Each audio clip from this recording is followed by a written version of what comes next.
So since I've had my YouTube channel, I have gotten quite a few requests of people asking me to talk about my headshot setup.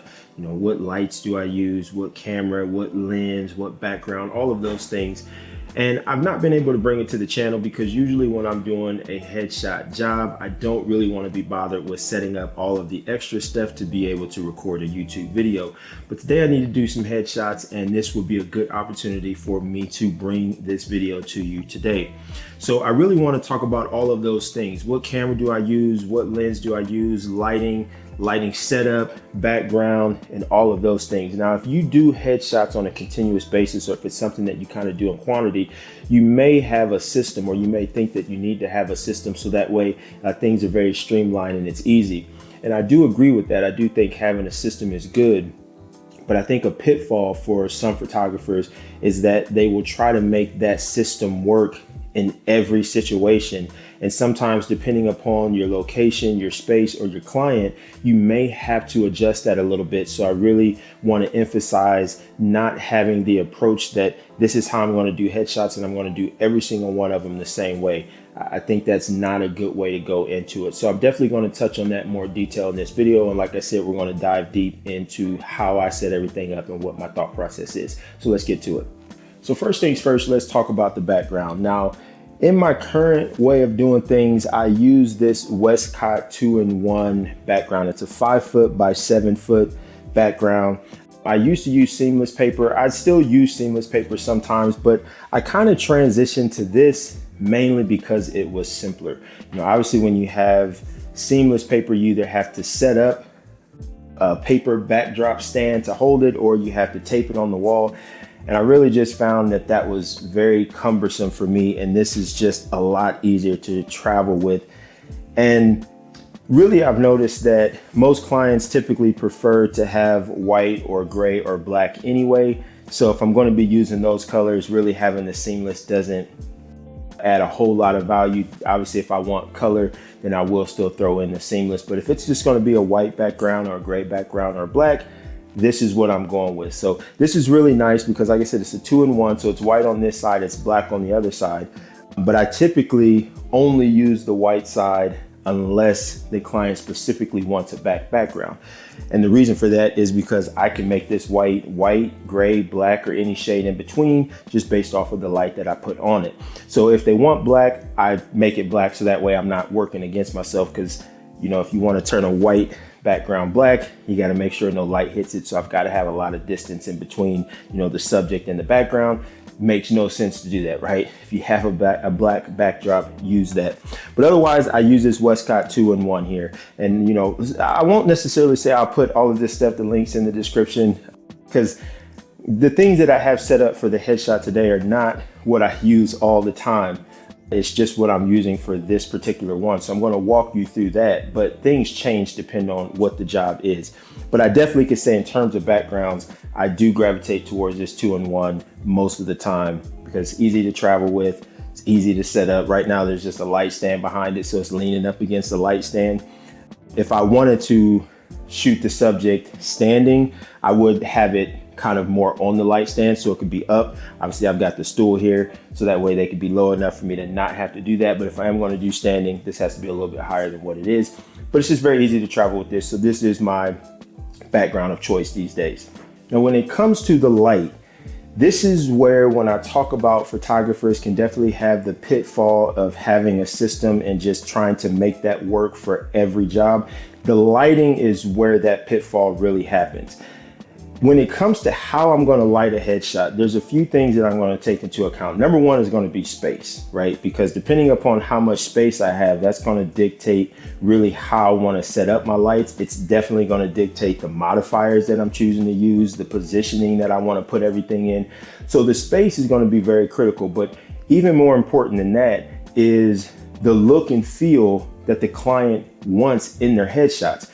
We have very much so moved away from headshots all being the same. You have, you know, that very corporate look and that very corporate lighting setup. We have very much moved away from that. So depending upon what the client is looking for, if they want something that's more corporate, maybe they want something that's more fun and playful, maybe they want something that's more moody, you know, that's going to determine what lights you use, how you set them up, what modifier you're going to use. So that's where when you have a system and you just try to make that system work for every job, you can see where that can be detrimental. Because if I'm shooting, let's say I'm shooting a male client, I'm typically not going to use a clamshell setup. I can, but I'm typically not going to use that for a male client because they don't necessarily want that beauty look. Whereas for a female client, that may be the case. So if I kind of had a system where that was how I lit people all the time, it can work, but that may not be the look that the client wants. So I like to be very fluid with my lights. So for this particular setup, I'm basically using a 2-light setup. Now right here, I have a 42-inch beauty dish, and I have it relatively close to the background because I don't necessarily want this to fall into a deep dark gray. It's obviously gonna go gray because I'm not gonna light it, but I don't want it to be a deep dark gray. So I've got this light somewhat close. It's maybe at most 3 feet from the background. This stool here is maybe 1.5 feet, okay? So then the light is 1.5 feet from where the subject's gonna be. So I've got my 42-inch beauty dish here, double diffused. And then over here, I have one of my favorite modifiers. This is the Glow Easy Lock Arc. So basically it is a curved strip. Now the reason why I enjoy using this, and I use this quite a bit when I do headshots, the reason why I enjoy using this is because it essentially allows me to have 2 lights in one. So, you know, I have this light here. If I didn't have any other light, it would make for a very moody headshot, right? Because I've just got one light, so we're gonna have a lot of shadow on the subject right side of the face. By bringing in this, not only am I able to have some fill light on the subject, on the shadow side, on the right side of the subject's face, but I also effectively get an edge light of sort, a rim, an edge. It's not going to be quite the same as having a designated light, but I'm essentially going to get some light to be behind the subject and hit that right shoulder as well. So that's going to help me with some isolation to get them off of the background. Now it's not going to matter too much today because it's going to be a lighter background, but this still allows me to essentially have 2 lights in one. And so, you know, when it comes to, you know, when I'm choosing the modifier, again, I'm really thinking about what am I trying to do? You know, the subject, do they have darker hair? Do they have lighter hair? If they have lighter hair, I don't worry too much about trying to have an edge or a rim or a hair light. So, you know, I think about all these things. Now, the thing is sometimes you don't know, right? Sometimes you may not know what space you're going to be in, or you may think you know what space you're going to be in, and that space ends up being changed when you get on location. That happens more times than you would think. So you don't always know all of these things, so you kind of have to just assess in how you've communicated with your client or whoever it is that you're going to be shooting with, and get a feel for what you think you need to do, and then, you know, pick the stuff that you need from there. So those are the 2 modifiers that I'm using. In both of these, I'm just using speed lights. Now, obviously I'm inside of a home, so I don't need a ton of light, but speed lights can go very far. The negative in using speed lights is, especially with these bigger modifiers, is that you have to use more flash power. More flash power means lower recycle time.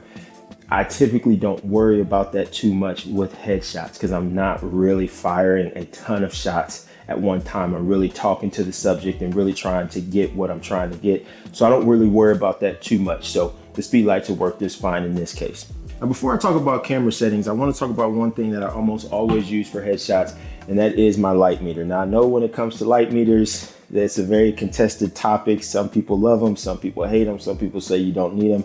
I don't use light meters all the time, but with headshots, I almost always use them. And the reason for that is because I want to, so there's 2 things that I want to do. Number one, I want to make sure that my lights are at a good power to give me the correct exposure. And I use air quotes because the exposure is going to change depending upon the subject that you have in front of your camera. But I want to have a nice baseline. I want to have a good start. And then I also use a light meter, and it's more important for this reason, to be able to make sure my ratios are good. So typically, whatever I have my key light as, I want my fill light at a very minimum. I want it to be 1 stop less than my key at a minimum. Sometimes I'll go 2, depending upon how moody I'm trying to go. I may even go 3. But that's something that you can't just easily be able to do with your eye, especially when you don't have someone sitting here yet. So typically I'm setting these things up by myself. So I don't have someone to be able to sit here to fine tune these lights before the client or the subject walks in. And the last thing you want to do is be fiddling with your lights and trying to figure things out when you have a client sitting here. They may only have 60 seconds or a couple of minutes. You don't have time. So if you use a light meter, that will at least get your lights to a decent spot. May not be perfect, may still be a little under, maybe a little over, but you can easily handle that in post. A lot of times you will not have time to fumble with these lights when the client is there. So in using a light meter, it just allows me to very easily be able to adjust that. Now, when it comes to like skin tones, the light meter, the more you use it, the more you kind of can understand what you're reading and how to make adjustments based on skin tones. Now, I'm a dark individual. This light meter, where it says it's a good exposure, it typically is going to be anywhere from a third to a full stop under where I really need to be for darker complected skin, depending upon like the look that I'm going for.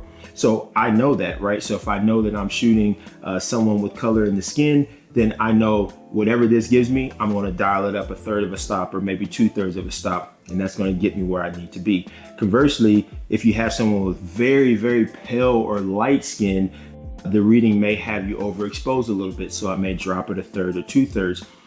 But still, the point is, I don't really have to worry about it too much. Because if I'm only looking at a latitude of 1 stop in either direction, I can very easily handle that in post and I don't have to worry about it. Now, sometimes I will also meter the background. Especially if I'm lighting the background, I will meter the background because you don't want to make the mistake of just blasting a ton of light at your background. Because that light very often is going to come back and hit your subject, and you're going to either have, hair that's getting blown out at the tips, or you're just going to really start to see that light wash around the subject, and that's not what you want. So oftentimes I will meter for the background as well if I'm lighting it, or if I want to make sure that it's not falling too dark, I can meter that as well. So in the beginning of the video, when I said I've got these lights closer, so that way this isn't a deep dark gray, I can meter this. And if this is, back here, if it's 3-4 stops under whatever my key is, it's probably going to be a pretty dark gray. So I can make some adjustments there. So a light meter is very valuable when you're doing headshots. Clearly you can work without it, but it definitely makes the job a little bit easier. So now in terms of the camera settings, the camera settings, the camera is irrelevant. Okay, doesn't matter what camera you're using, use whatever camera you have. Even when it comes down to the lens, that's going to depend on the space that I have, right? I have shot headshots with a 35. I've shot headshots with the 70-200. Typically, I like to be at least 50, somewhere 50 to 85. I'll use a 70-200 sometimes, but these days I typically won't use that unless I know I'm going to need some kind of space and I need a 70-200. So typically I'm going to be somewhere within the 50 to 85, and that works really well. But you absolutely can use a 35. You could even use a 24. I know people will say, well, that's not a portrait lens, that's going to distort the face. And it will if you're close to the subject. But the way that you work around that is that if you have to use a wider lens, a 35, wouldn't necessarily recommend a 24, but if you have to use something like a 35, the key is to just back up, right? Okay. Now I know you're shooting headshots, so you think you want to frame it in camera and do just the headshot. But if you're using something like a 35, if you just back up and have more in the frame and then crop in and post, and most cameras these days have plenty of resolution for that, you can get rid of the distortion. The distortion comes from you just being so close to the subject, not necessarily the focal length. So just because you're using a 35 doesn't inherently mean you're going to have face distortion. It's just you will if you're very close to the subject. So if you have to use something wide like that, if you just back up and shoot wider and then crop in, you can minimize that. Now in terms of settings, the settings are also going to be fluid because it's going to depend on how much ambient light I have in the space. Of course, because I'm using flash, off-camera flash, I want to make sure that this is the only thing that's lighting the subject. So I'm going to pick settings that is effectively going to eliminate the ambient. So whatever those settings need to be. Of course, I'm going to start with my ISO at 100, and I typically start with my shutter speed at whatever the flash sync speed is, and then I go from there. So if that gives me a dark frame, cool. If not, cool also. Now, when it comes to that, you kind of can do whatever you want in terms of getting the frame dark, but I like to make sure that I'm at least 3 stops under, okay? And so what I mean by that is, I don't just make sure that I have a dark frame, because if I'm just at the point of dark frame and not dark frame, if I have to do anything in post, if I have to raise shadows, if I have to raise the black levels for some reason, it's going to start to introduce that ambient light. And I don't want that. So I like to give myself some play room, some wiggle room to be able to make those adjustments in post, and I don't have to worry about ambient creeping in. So I typically try to get it to where I'm at least 3 stops underexposed. Now, most of the time when I'm doing headshots, I do shoot tethered. I'm not shooting tethered today because it's not necessary, but most of the time I do shoot tethered, and that's how I'm able to check that. So basically I'll go to the computer and then I'll increase the exposure by 3 stops. And in doing that, if I still have a dark frame, then I'm where I need to be. Now, on the opposite end of that, I try to make sure that I'm roughly around that 3 stop. I don't really want to be, 4, 5, 6 stops, because that could impact the flash power that I need, depending upon like my ISO. Obviously not so much with the shutter, but depending upon what my ISO or my aperture, those are going to impact the impact that the flashes have. So I don't want to arbitrarily be so dark that the flashes are going to have to work extra hard, especially considering that I'm working with speed lights. So I try to get right to that point of being at that 3 stop mark, so that way I have the latitude that I need in post, but I'm not doing too much to where it's making my speed lights have to work extra hard. Now, if I don't have my laptop, if I'm not shooting tethered, then I simply just work my way down. So I take a shot, I lower the exposure by a stop, take a shot, lower the exposure by a stop. Once I do that and I get to that point of that dark frame, then I take it down 2 more stops. And then that gets me where I need to be on that 3rd stop. So either way, I can make it work, whether I'm shooting tethered with a laptop or without.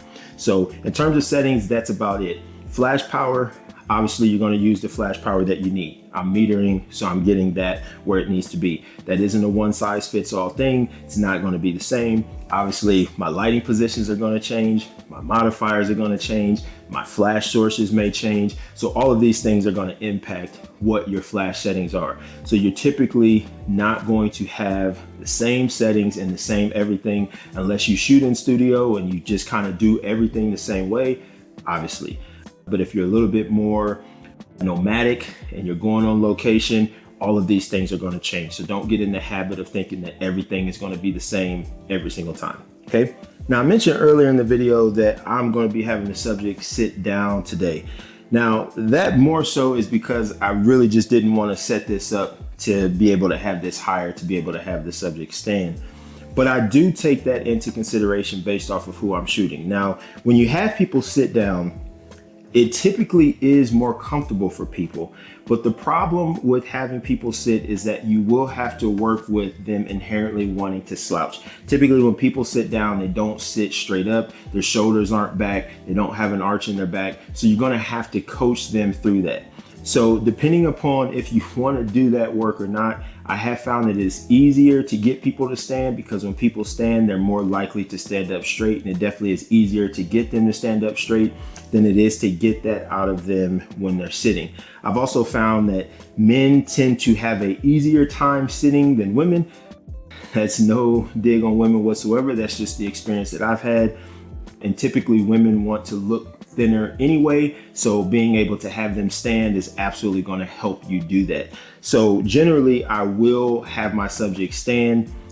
Again, for today, I'm going to have them sit. If you are going to have your subject sit, 2 tips for you. Number 1, and I don't think you can see it in the video. Let's see if I can raise it up. Okay.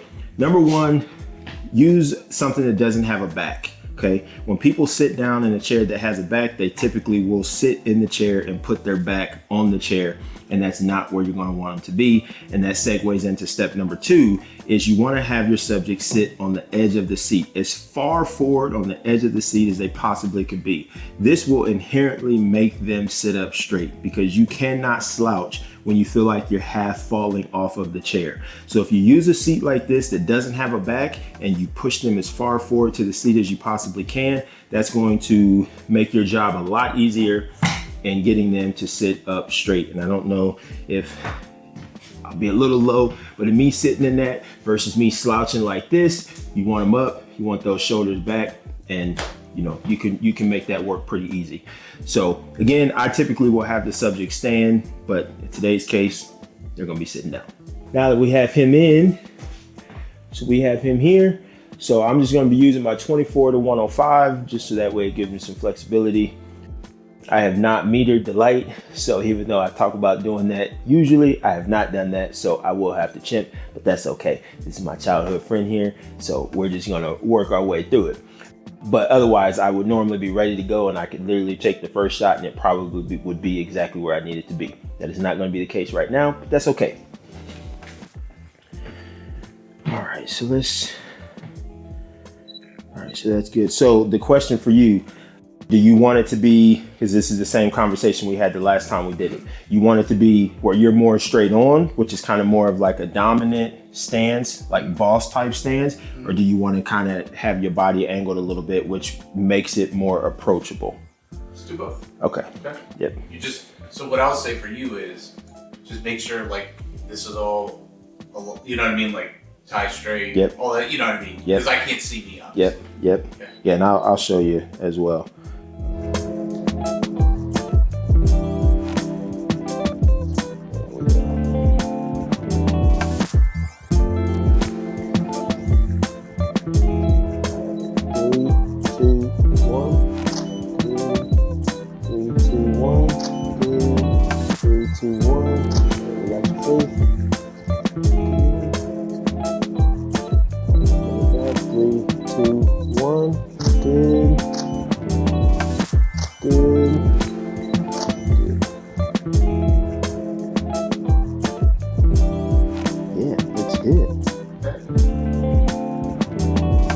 Okay, so let's have you slightly rotate your body to your left. Yep, and then just bring your face back to me. Boom, just like that, right there. Yep. So just bring that chin down just a little bit. Yep, right there. And bring your face this way. Yep, a little bit more. Boom, right there. And then chin down just a little bit, right there. Good. 3, 2, 1. Good. Good. Relax your face. Bring it back. Good. So straighten that face. Just the hair like this. This, no, other way. Yep, right there, good. Then chin down just right there, perfect. All right, 3, 2, 1, good. 3, 2, 1, good. 3, 2, 1, good.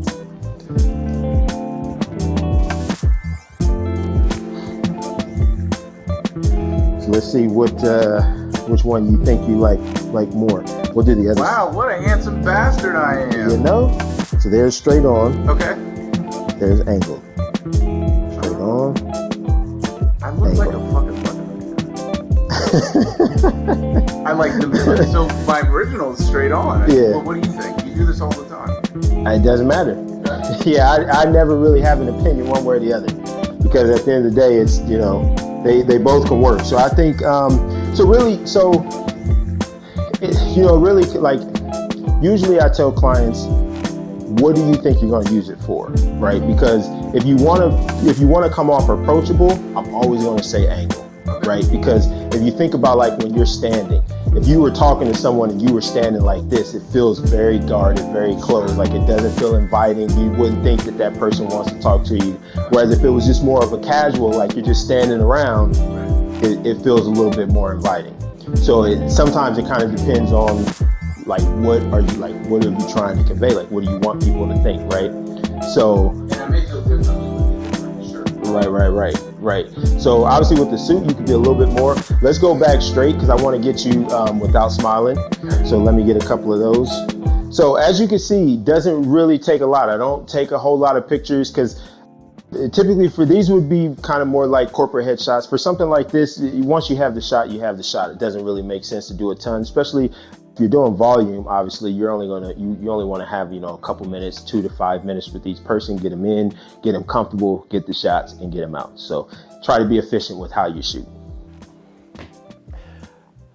So I'm probably not in focus, but now that he switched shirts, I've got to turn this fill light down a little bit because he essentially has a lighter top, so it's reflecting more light into his face. So now this light is a bit too bright and I'm getting more of a flat look, so I need a little bit more shadow. So I'm going to bring this fill light down So then that way we get that shadow detail back in there.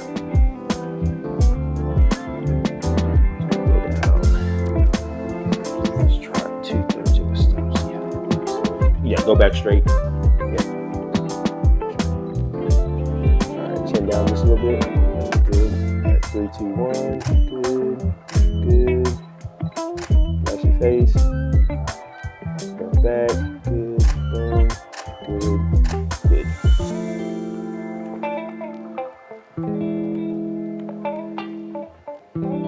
You maintain the exact same look the whole time. That's good. Yeah. Yeah, but that looks good though. I agree.